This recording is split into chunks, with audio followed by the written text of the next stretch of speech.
Hello everyone, मेरा नाम संस्कृति है। आज हम 20 मई 2025 के जितने भी महत्वपूर्ण करंट अफेयर्स हैं उन्हें डिस्कस करेंगे। आइए स्टार्ट करते हैं। भारत ने यूपिया में 2025 SAFF अंडर 19 चैंपियनशिप का खिताब जीता है। 2025 में साउथ एशिया फुटबॉल फेडरेशन जो है जिसे बोलते हैं SAFF, उसका अंडर 19 का आयोजन हुआ था। कहाँ पे हुआ था? तो अरुणाचल प्रदेश के यूपिया में गोल्डन जुबली स्टेडियम में हुआ था। अब इसमें जीता कौन है? तो इसमें जो है वो भारत विजेता रहा है। और किसको हराकर? तो इसमें उपविजेता रहा है बांग्लादेश। अब हमारे लिए इंपॉर्टेंट क्या है इसमें? इसमें क्या है? SAFF, ठीक है, जिसे बोलते हैं south Asia football federation.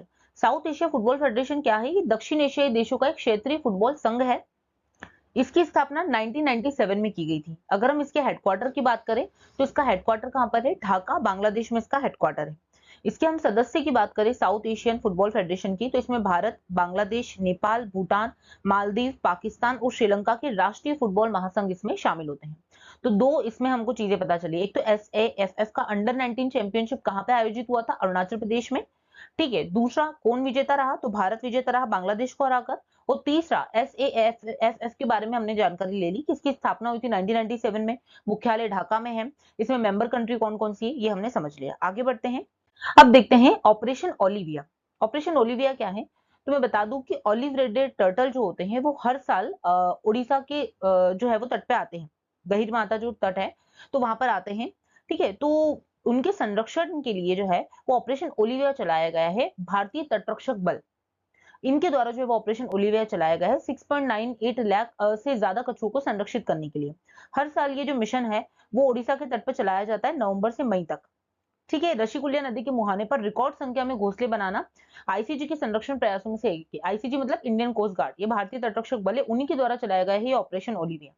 Bharat का पूर्वी तट विशेष रूप से ओडिशा का गहीर माथा बीच ओलिव रेडेड टर्टल के लिए एक महत्वपूर्ण घोंसला बनाने की जगह होती है। ठीक है, अगर हम देखें तो हर साल 8 लाख से ज्यादा कछुए यहाँ पे आते हैं। अब इनको जो है वो सुरक्षित किन चीजों से करना है? तो अवैध रूप से मछली पकड़ने वाले जो जाल आते हैं उसमें ये लोग उलझ जाते हैं। इनका आवास का शरण हो रहा है। ठीक है, तो इसके लिए इनको बचाने के लिए जो है वो भारतीय तटरक्षक बलों के द्वारा ऑपरेशन ओलिविया जो है वो शुरू किया गया है। अगर हम देखें कि इनका आईयूसीएन स्टेटस क्या है, तो आईयूसीएन स्टेटस की अगर हम बात करेंगे तो ये वल्नरेबल कैटेगरी में जो है वो आते हैं। आगे हम थोड़ा सा समझ लेते हैं गहीर माता अभ्यारण्य के बारे में, क्योंकि ये गहीर माता अभ्यारण्य के यहाँ पे आते हैं। तो गहीर माता अभ्यारण्य 1997 में बनाया गया था। ये एक समुद्री अभ्यारण्य है।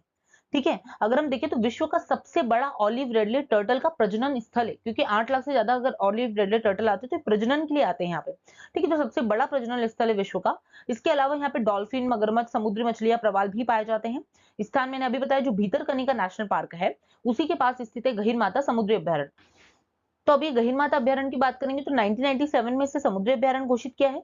अगर हम देखिए विश्व का सबसे बड़ा ऑलिव रेडले कछुओं का प्रजनन स्थल है ये।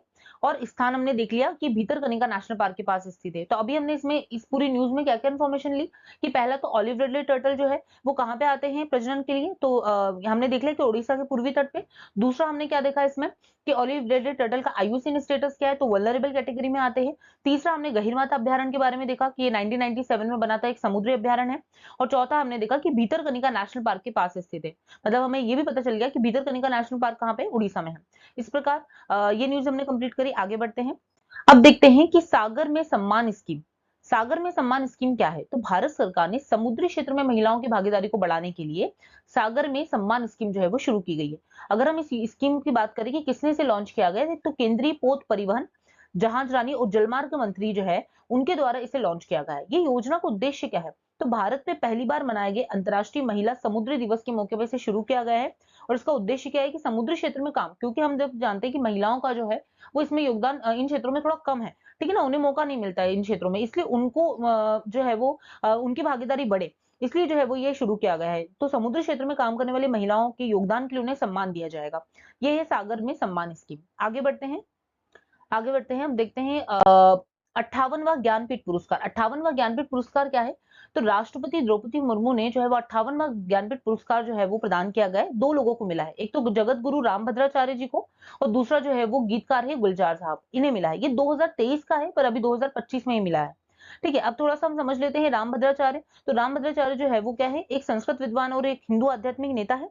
चित्रकूट में इन्होंने तुलसी पीठ की स्थापना करी थी और इन्हें पद्म विभूषण से भी सम्मानित किया गया था 2015 में। अगर हम गुलजार जी की बात करें तो ये गीतकार है, लेखक है और फिल्म निर्माता है। तो इन दो लोगों को 58वां ज्ञानपीठ पुरस्कार मिला है। अब हमारे लिए महत्वपूर्ण क्या हो जाता है कि ज्ञानपीठ पुरस्कार क्या है। तो इसकी स्थापना जो है वो 1961 में की गई थी। अगर हम देखिए इसका उद्देश्य क्या है, तो भारतीय भाषाओं में जिन्होंने भी उत्कृष्ट साहित्यिक कार्य किया है, ऐसे लेखकों को ज्ञानपीठ पुरस्कार प्रदान किया जाता है। इसमें 11 लाख रुपए की राशि दी जाती है, साथ में प्रशस्ति पत्र दिया जाता है।